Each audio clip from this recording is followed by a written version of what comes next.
कई शहरों में पारा जो है 43 से 47 डिग्री के बीच में बना हुआ है। मौसम विभाग की अगर माने तो 5 दिनों के लिए उत्तर भारत के कई इलाकों में गर्मी का जो रेड अलर्ट है वो जारी कर दिया गया है। दिल्ली, पंजाब, हरियाणा, राजस्थान में भीषण गर्मी की संभावनाएं लगातार जताई जा रही हैं। तो उत्तर प्रदेश के पश्चिमी हिस्से में भी आज से अगले 4 दिनों तक भारी गर्मी की चपेट देखने को मिलेगी। मौसम विभाग की अगर माने तो अगले कुछ दिनों तक गर्मी से राहत मिलने की उम्मीद नजर नहीं आ रही।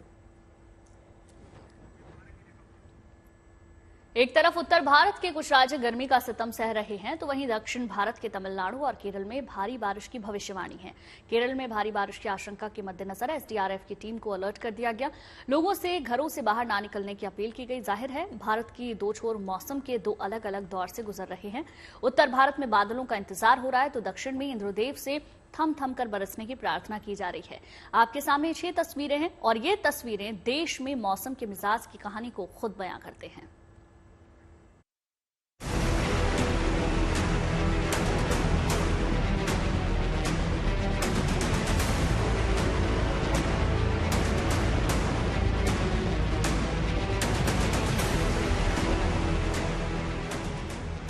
आसमान से बरस रही है आग। भीषण गर्मी से पंजाब, हरियाणा, दिल्ली, यूपी, राजस्थान और गुजरात में लोग कर रहे हैं त्राहिमाम। लोगों को झुलसाने वाली गर्मी से बचने के लिए अलर्ट रहना होगा, क्योंकि आने वाले दिनों में तापमान और बढ़ने का है अनुमान। तापमान और क्यों बढ़ेगा, इसकी वजह भी जान लीजिए। वेस्टर्न डिस्टर्बेंसेस बहुत वीक आ रहे हैं, आसमान साफ है और इसके कारण से सोलर इंसुलेशन एकदम पूरा सूरज की धूप नीचे आ रही है, जहां से आपका टेम्परेचर्स काफी बढ़ चुके हैं पूरा नॉर्थ इंडिया में। अगर अभी आगे का स्थिति देखेंगे तो हमें उम्मीद नहीं है कि कोई बहुत स्ट्रांग वेस्टर्न डिस्टर्बेंस आएगी, जिसके चलते हमारी उम्मीद है कि जो पश्चिमी राज्य हैं, जैसे कि आपका वेस्ट राजस्थान, पंजाब, हरियाणा, वेस्ट उत्तर प्रदेश, इन सभी राज्यों में अभी हीट वेव का स्थिति जारी रहेगा, सीवियर हीट वेव। गर्मी सिर्फ मैदानी इलाकों में ही पड़ रही हो, ऐसी बात नहीं है। पहाड़ी राज्यों के हालात भी मैदानी राज्यों जैसे ही दिख रहे हैं। वहाँ भी लोग गर्मी की मार से बेहाल हैं। वहाँ भी मौसम विभाग गर्मी से लोगों को अलर्ट कर चुका है। जम्मू एंड कश्मीर और हिमाचल प्रदेश में हीट वेव का स्थिति वार्निंग इशू किए हैं येलो अलर्ट के साथ अगले 5 दिन के लिए। मगर जो हीट वेव का कोर रीजन अगर कहते हैं वो है वेस्ट राजस्थान, पंजाब, हरियाणा, वेस्ट उत्तर प्रदेश और सब सराउंडिंग रीजन आपका गुजरात, सौराष्ट्र, कच्छ, ईस्ट राजस्थान, मध्य प्रदेश, ईस्ट उत्तर प्रदेश और बिहार। तापमान लगातार बढ़ रहा है और आने वाले दिनों में भी इसमें इजाफे के आसार हैं। एक्सपर्ट का मानना है कि तापमान का 40 डिग्री के पार जाना लोगों की बॉडी के लिए खतरनाक है। ऐसे में 47 डिग्री का तापमान कितना नुकसानदेह हो सकता है, समझा जा सकता है। आपका जहां भी टेम्परेचर 40 डिग्री क्रॉस कर गया तो ह्यूमन बॉडी के लिए बहुत डेंजरस सिचुएशन हो जाती है। साथ में हमारे लू विंड्स भी बह रही है, जो कि आपका 25 से 35 kmph विंड्स 45, 47, 48 डिग्रीज तक का जब विंड्स बह रही है तो आपका डिहाइड्रेशन के साथ साथ हीट स्ट्रोक, सनस्ट्रोक होने का पॉसिबिलिटी बहुत बढ़ जाती है। हमें यह भी ध्यान में रखना पड़ेगा कि इसमें इलेक्शन के रैलीज चल रहे हैं, स्पेशली जिन राज्यों में अभी इलेक्शन होने वाले हैं, जैसे आपका दिल्ली वगैरह में, तो इन सभी राज्यों में हमारा ये हीट वेव बहुत खतरनाक साबित हो सकता है। स्वास्थ्य विशेषज्ञों का कहना है कि गर्मी और लू से बचने के लिए शरीर को पूरी तरह ढककर बाहर निकला जाए। लू से प्रभावित व्यक्ति को छाया में लिटाकर सूती गीले कपड़े से पोंछें या नहलाएं। डॉक्टरों की सलाह है कि ज्यादा से ज्यादा पानी पिएं और ज्यादा जरूरी होने पर ही घर से निकलें। देखिए, लू से बचने का सिर्फ एक ही इलाज है कि आप लू में ना जाएं। अगर आप बाहर का आज का टेम्परेचर देखें तो 45 से 47 डिग्री के बीच में सभी जगहों का टेम्परेचर चल रहा है। चाहे अपन दिल्ली की बात करें, रोज अखबारों में देखते हैं नजफगढ़ में आज इतना हो गया, दिल्ली में आज इतना हो गया। तो 45 से ऊपर जब टेम्परेचर जाता है तो उस हीट वेव से बचने का सिर्फ एक ही तरीका है कि हम अपना मूवमेंट रेस्ट्रिक्ट करें। भीषण गर्मी से परेशान लोग बड़ी बेसब्री से मानसून की राह देख रहे हैं, लेकिन मानसून के केरल में दस्तक देने और फिर उत्तर भारत तक पहुंचने में अभी वक्त है। इस दौरान वेस्टर्न डिस्टर्बेंस के भी एक्टिव होने की उम्मीद कम ही है। ऐसे में हीट वेव से बचाव ही एक रास्ता है। दिल्ली से मनीषा लड्डा के साथ bureau report, good news today. 45 से 47 डिग्री टेम्परेचर को अगर आप भीषण गर्मी कह रहे हैं तो ये गर्मी का महज ट्रेलर है। पिक्चर तो अभी बाकी है, क्योंकि 24 तारीख से नौतपा की शुरुआत हो जाएगी, यानी पूरे 9 दिन तक सूरज का असली रौद्र रूप दिखेगा। चुभती चिलचिलाती गर्मी 24 मई से 1 जून तक, यानी कि पूरे 9 दिन तक पसीने छुड़ाने वाली है। देखिए,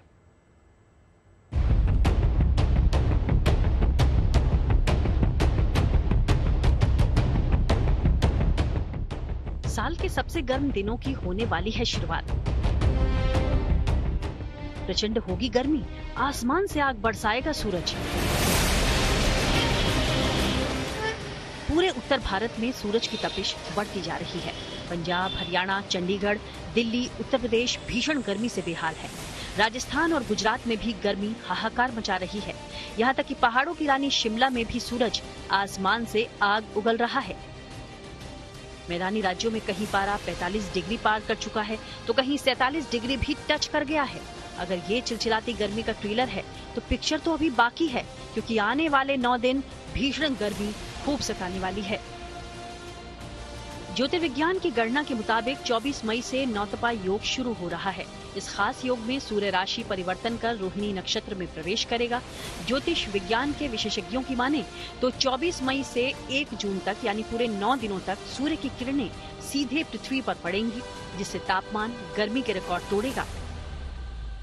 देखिए, नवतपा शब्द नव और तपा से मिलकर बना है। नव का मतलब 9 दिन, तपा का मतलब ताप। 9 दिन ताप बहुत बढ़ जाए तो नवतपा कहा जाता है। ये नवतपा कब बढ़ता है? जब सूर्य रोहिणी नक्षत्र में प्रवेश करते हैं। जैसे 24 मई को सूर्य रोहिणी नक्षत्र में प्रवेश करेंगे तो उस दिन से नवतपा आरंभ होगा और 9 दिन तक वो ताप बहुत तेज रहेगा।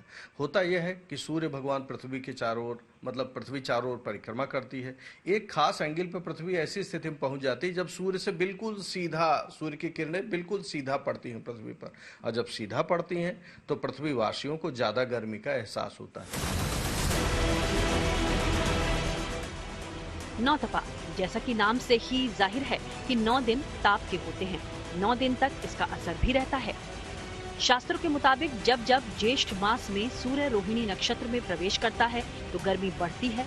दरअसल रोहिणी नक्षत्र चंद्रमा का नक्षत्र है और सूर्य के रोहिणी नक्षत्र में प्रवेश करने से चंद्रमा की शीतलता कम हो जाती है, इसलिए 9 दिनों तक भीषण गर्मी होती है। साथ ही इस अवधि में सूरज धरती के और ज्यादा करीब आ जाता है, जिससे भी धरती का तापमान बढ़ जाता है। तो सूर्य जब रोहिणी नक्षत्र में होते हैं और 14 दिन तक रहेंगे, लेकिन शुरुआत के 9 दिन प्रचंड ताप के होंगे। उसके बाद से 1 जून से थोड़ा ताप कम हो जाएगा, लेकिन फिर यह देखा जाए जैसा कि 7 जून से फिर से सूर्य मृगशिरा नक्षत्र में पहुंच रहे हैं। मैं पंचांग में देख रहा हूं कि सूर्य मृगशिरा नक्षत्र में 7 जून को पहुंच रहे हैं। तो 7 जून से फिर प्रचंड गर्मी शुरू होगी, चूंकि मृगशिरा की तपन जो है सूर्य के लिए बहुत प्रचंड मानी जाती है। और उसके बाद फिर 22 जून से सूर्य आर्द्रा नक्षत्र में पहुंच जाएंगे। आर्द्रा नक्षत्र में पहुंचते ही पृथ्वी पर जल की बारिश होती है। 24 मई से ही ज्येष्ठ महीना भी शुरू होगा, जो सबसे गर्म महीना माना जाता है। ज्येष्ठ महीना समाप्त होने पर 22 जून के बाद से राहत मिलेगी। उस समय सूर्य आर्द्रा नक्षत्र में प्रवेश कर जाएगा और राहत की बारिश की शुरुआत होने लगेगी। लखनऊ से शिल्पी सेन के साथ bureau report, good news today. और आइए अब आपको दिखाते हैं गर्मी से जिंदगी की जंग की तस्वीरें। पंजाब, हरियाणा, चंडीगढ़ का क्या हाल है? स्वर्ण मंदिर में आने वाले श्रद्धालुओं के लिए किस प्रकार के इंतजाम किए जा रहे हैं? कहां जंगल में लगी आग को काबू करने में लगातार स्पेशल ट्रेन चालू।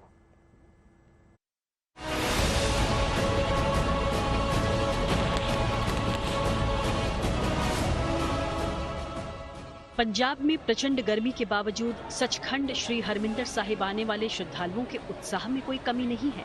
खास बात यह है कि शिरोमणि गुरुद्वारा प्रबंधक कमेटी ने यहां आने वाले श्रद्धालुओं को गर्मी से राहत देने के लिए कई उपाय किए हैं। स्वर्ण मंदिर परिसर में लोगों के पैर न जलें, इसके लिए संगमरमर पर गीली मैट बिछाई गई है और इस पर पानी का छिड़काव लगातार किया जा रहा है। फर्श पर कुंड का पानी लगातार छिड़का जाता है ताकि ये भी ज्यादा गर्म ना हो। पूरे परिसर में कूलर और पंखों की भी संख्या बढ़ा दी गई है। इन सारे इंतजामों से श्रद्धालु बेहद खुश नजर आ रहे हैं। पंजाब, हरियाणा और चंडीगढ़ के लिए मौसम विभाग ने 5 दिन तक हीट वेव का रेड अलर्ट जारी किया है। पंजाब और हरियाणा के दक्षिणी हिस्से में हीट वेव का सबसे ज्यादा असर पड़ सकता है। मौसम विभाग के मुताबिक पंजाब के बठिंडा, फजिल्का, मानसा, संगरूर, अबोहर और हरियाणा के हिसार, सिरसा, महेंद्रगढ़ और गुरुग्राम में तापमान 47 डिग्री तक पहुंच सकता है। गर्मी से युद्ध की ये तस्वीरें हिमाचल प्रदेश से आई हैं। वर्ल्ड हेरिटेज कालका शिमला रेलवे ट्रैक कई जगहों पर आग से घिर गया, जिसके चलते टॉय ट्रेनों को कई स्टेशनों पर रोका गया। ट्रैक पर जलते हुए कई पेड़ आकर गिर गए, जिन्हें काट कर हटाया गया। जंगल की आग की वजह से ट्रेनों को टकसाल, कोटी, धर्मपुर और सनवारा स्टेशनों पर रोका गया। रेलवे ट्रैक से आग बुझाने के बाद ही इन ट्रेनों को रवाना किया गया। सोलन से राजेश शर्मा, चंडीगढ़ से अमन भारद्वाज और अमृतसर से अमित शर्मा के साथ bureau report, good news today. एक तरफ उत्तर भारत में जहां 47 डिग्री के टॉर्चर से लोगों का जीना मुहाल है, वहीं दक्षिण भारत के कई राज्यों में भारी बारिश हो रही है। केरल के कई इलाकों में आज भारी बारिश का अलर्ट है। ये इस बात का संकेत है कि मॉनसून समय से चल रहा है।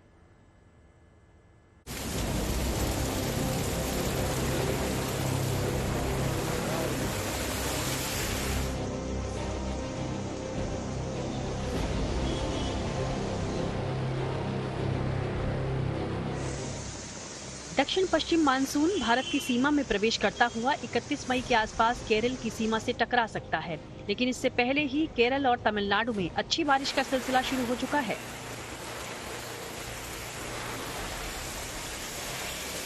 केरल और तमिलनाडु के कई इलाकों में खूब बारिश हो रही है। मूसलाधार बारिश का ये सिलसिला 20 मई को ही शुरू हो गया था और दोनों राज्यों के कई इलाकों में जमकर बारिश हुई। मौसम विभाग ने आज केरल के कई इलाकों के लिए भारी बारिश का ऑरेंज अलर्ट जारी किया है। पथानमथिट्टा, इडुक्की, कोट्टायम, पलक्कड़, कोझिकोड, कन्नूर, मलप्पुरम, वायनाड और कासरगोड में लोगों को भारी बारिश से सावधान रहने के लिए भी कहा गया है। केरल राज्य आपदा प्रबंधन प्राधिकरण की नजर भी हालात पर बनी हुई है।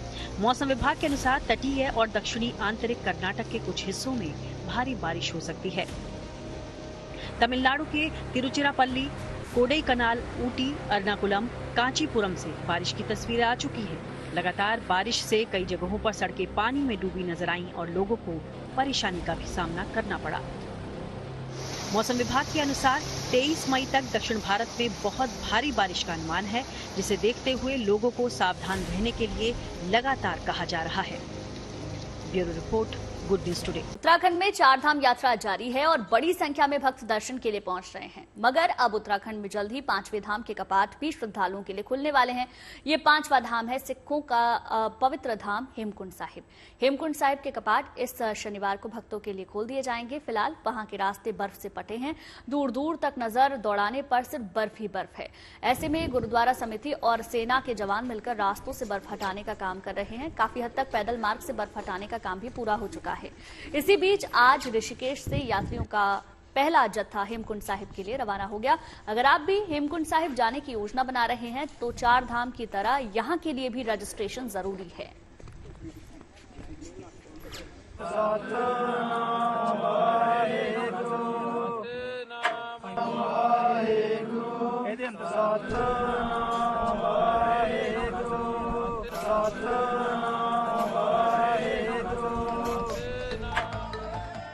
एक तरफ उत्तराखंड में जहां चारधाम यात्रा का उद्घोष है, ऐसे में राज्य का एक और पवित्र स्थान श्रद्धालुओं की आवाजाही से गुलजार होने वाला है।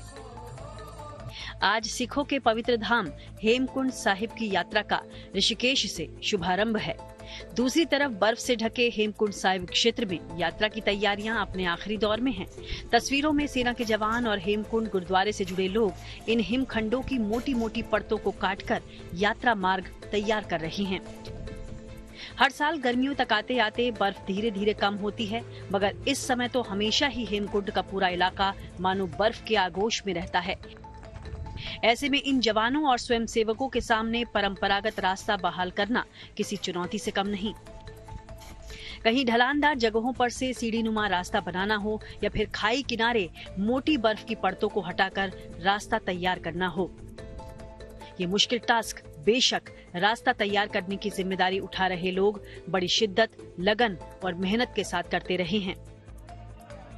वहीं हेमकुंड साहिब ट्रस्ट ने यात्रा में प्रतिदिन 3500 यात्रियों के दर्शन की इजाजत दी है।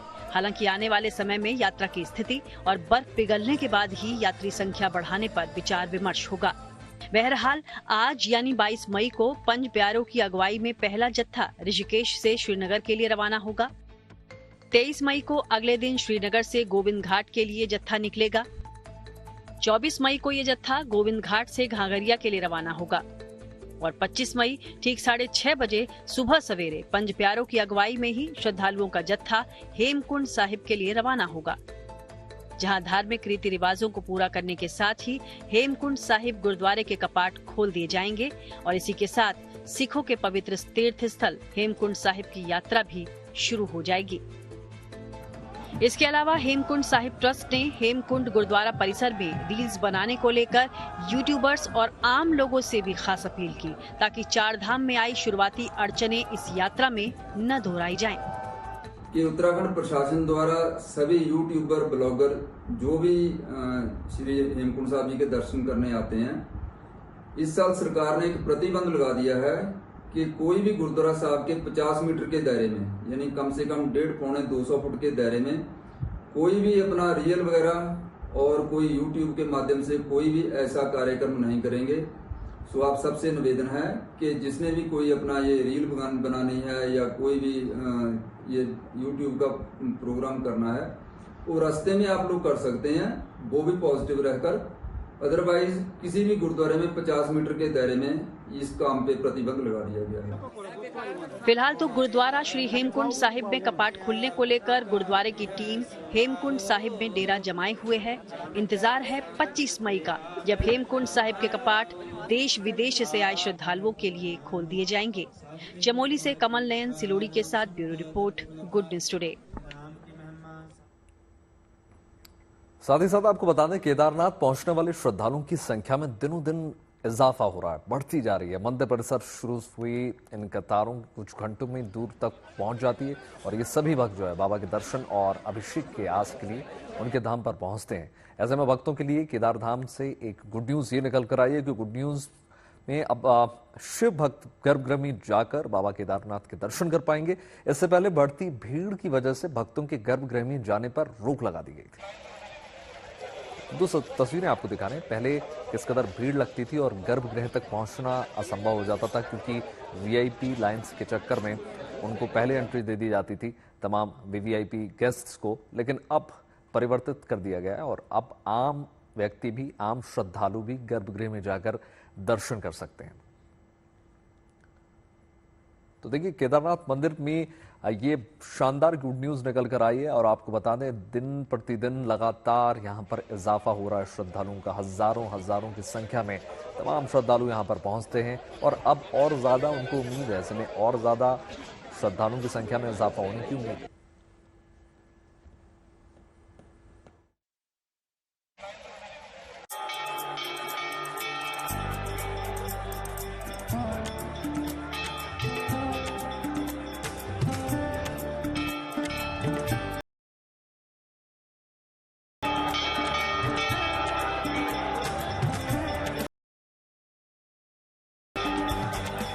उत्तराखंड में केदारनाथ धाम आने वाले आम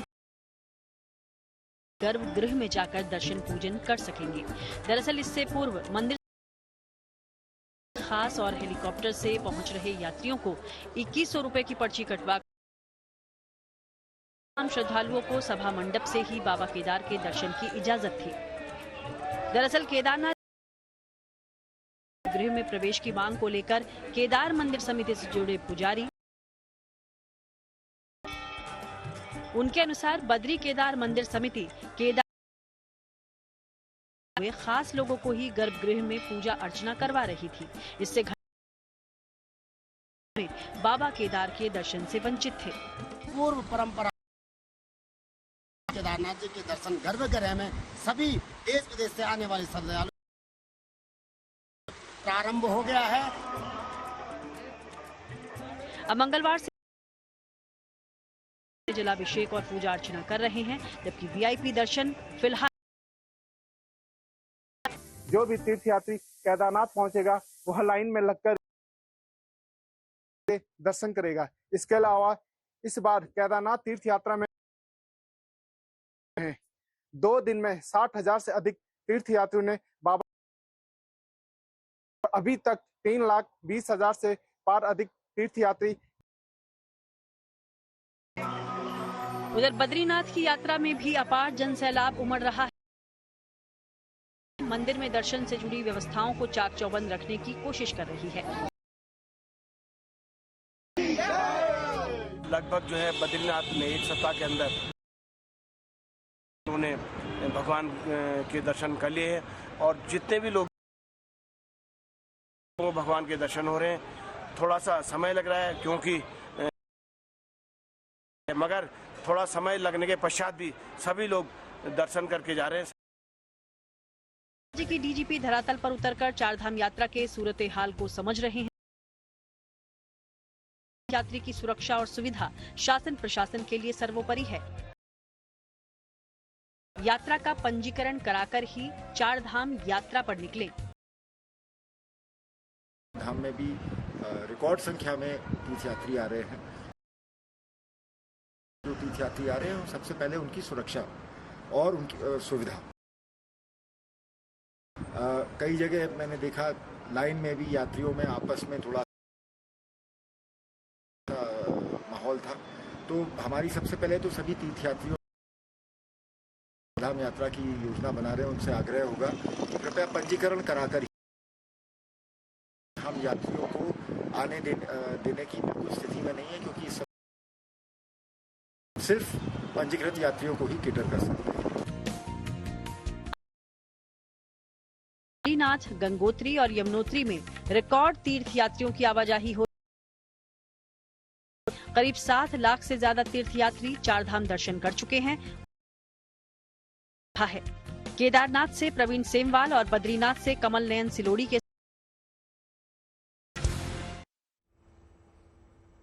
अब बात करेंगे धरती बयार ठंडक लेकर आ चुकी है। अनुच्छेद 370 हटने के बाद से कश्मीर से 2 दशक तक घाटी से रुखसत बॉलीवुड यहां वापस। जम्मू कश्मीर एक बार फिर से बॉलीवुड का पसंदीदा शूटिंग डेस्टिनेशन बन चुका है। सिंघम अगेन की शूटिंग एक बार फिर से इस बात की तस्दीक कर।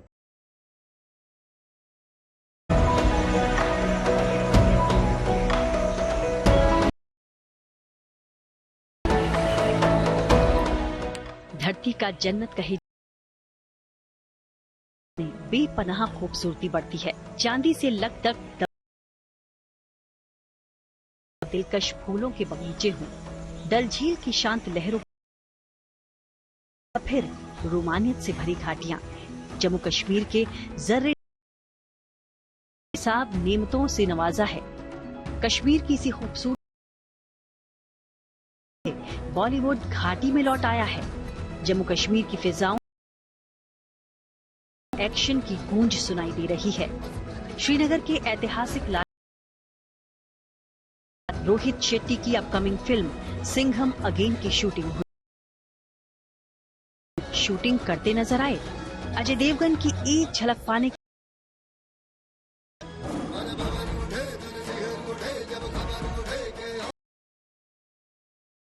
फिल्म की शूटिंग के दौरान जैकी श्रॉफ ने जम्मू कश्मीर की खूबसूरती मेहमान नवाजी के लिए शुक्रिया अदा किया। जैकी श्रॉफ के चेहरे की खुशी हटने के बाद से कश्मीर में आए बदलाव से बॉलीवुड वाले फिल्म अथॉरिटी एक नंबर। जिस तरह से आप खूबसूरत है उसी तरह से आपके लोग बड़े खूबसूरत हैं और शूटिंग हम करके जा रहे हैं। संभाला है आप लोगों ने और फिल्म सपोर्ट आर्मी सपोर्ट, लोगों का सपोर्ट, सब लोगों का सपोर्ट था और सबने मजे लिए, यहाँ के लोगों ने भी मजे लिए, हमने सबसे ज्यादा मजे। बहुत बहुत प्यार। कश्मीर बाबा लोग खुश रहो।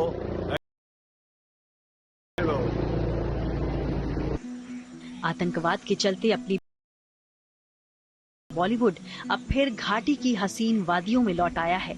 जम्मू कश्मीर पसंदीदा शूटिंग डेस्टिनेशन मानो बन गया है। खासतौर पर 300 शूटिंग के लिए माहौल को सुरक्षित महसूस कर रहा है। इस साल 2024 में करीब 200 निर्माताओं ने शूटिंग के लिए अनुमति मांगी है। 2023 में बॉलीवुड और दक्षिण भारतीय फिल्म उद्योग के लिए कश्मीर आकर्षण का केंद्र बना रहा। कुल 102 फिल्मों और वेब सीरीज की शूटिंग की गई। 2022 में भी जम्मू कश्मीर में 200 फिल्मों और वेब सीरीज की शूटिंग हुई। 2021 से लेकर अब तक कश्मीर में 300 से ज्यादा फिल्मों और वेब सीरीज की शूटिंग की जा चुकी है। 2021 में जम्मू कश्मीर सरकार ने फिल्म पॉलिसी बनाई थी। कम बजट की फिल्मों को प्रोत्साहन देने के लिए फिल्म नीति 2021 में सब्सिडी वितरण के लिए सूचना विभाग में फिल्म विकास कोष भी बनाया गया है। जम्मू कश्मीर में फिल्मों की 90% शूटिंग कश्मीर में होती है। फिल्मकार अब कश्मीर के गुलमर्ग, पहलगाम, डल लेक जैसे परंपरागत स्थलों के अलावा नए डेस्टिनेशन की तरफ रुख कर रहे हैं। बांदीपोरा के गुरेज, वुलर, दूध पथरी, योशमर्ग के खूबसूरत लोकेशंस को कैमरे में कैद कर रहे हैं। पिछले 2 से 3 सालों के दरमियान यहाँ के अलग अलग लोकेशंस में शूटिंग भी की गई है। कार्तिक आर्यन की film Chandu champion, John Ibrahim की वेदा जैसी बड़ी फिल्मों की शूटिंग जम्मू कश्मीर में हुई। शाहरुख खान की डंकी, आमिर खान की लाल सिंह चड्ढा, यामी गौतम की आर्टिकल 370, रणवीर सिंह और आलिया भट्ट की रॉकी और रानी की प्रेम कहानी जैसी बड़ी फिल्मों में भी कश्मीर दिखा। 90 के दशक में आतंकवाद ने जम्मू कश्मीर को डस लिया। 2 दशक तक घाटी आतंक के साए में लिपटी रही, जिस वजह से फिल्मकारों ने धरती के जन्नत से मुख मोड़ लिया। लेकिन साल 2019 में आर्टिकल 370 के हटने के बाद हालात फिर बदल चुके हैं। घाटी में अमन चैन कायम होने से जम्मू कश्मीर एक बार फिर फिल्मकारों का फेवरेट डेस्टिनेशन बन गया है। Bureau report, good news today.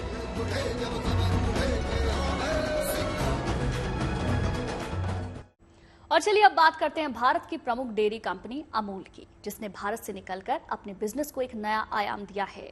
या यूं कहा जाए कि अमूल ने बिजनेस की दुनिया में एक और कामयाबी अपने नाम कर ली है। दरअसल अमूल ने अब अमेरिका में दूध का कारोबार लॉन्च कर दिया। वहां ये पॉपुलर भारतीय milk brand fresh milk product launch कर रही है, जिसे लेकर उसने मिशिगन मिल्क प्रोड्यूसर्स एसोसिएशन के साथ डील भी की है। मगर अब इंडिया ही नहीं बल्कि अमूल दूध पीता है अमेरिका भी। अमूल मिल्क अब अमेरिका के बाजारों में धीरे धीरे पहुंच रहा है।